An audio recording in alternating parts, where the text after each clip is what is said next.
Deux équipes d'infiltration ukrainiennes, DRG, ont tenté de pénétrer dans la région de Bryansk. À la suite des combats qui ont suivi près des villages de Lomakovka et de Kamensky-Khutor, la percée sur le territoire russe a été stoppée. Des troupes ukrainiennes ont mené un raid massif de drones sur la région de Koursk. Au moins 10 drones ennemis ont été abattus.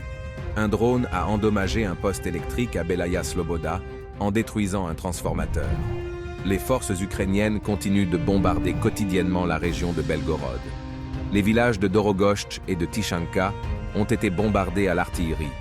Novostroevka-Vtoraya a été attaqué par un drone ennemi. Dans le secteur de Kremensky, la pression des troupes russes contraint l'ennemi à regrouper ses forces.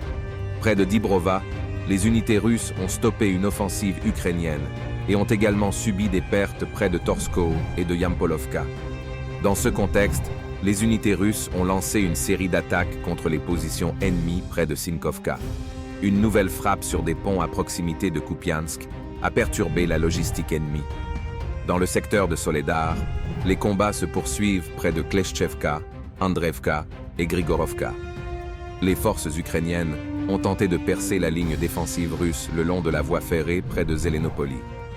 Dans le secteur de Vremievski, les troupes russes continuent d'écraser les troupes ukrainiennes. Dans le même temps, les forces ukrainiennes continuent de transférer leurs forces vers les zones arrières de Prechistovka et de Bolchaya Novoselka. Cependant, leur nombre ne permet pas encore d'attaque sur la ligne Priutnoe-Novomayorskoe.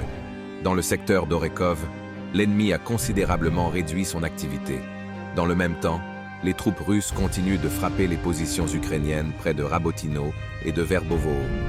En région de Kherson, l'aviation russe continue de frapper les territoires contrôlés par le régime de Kiev.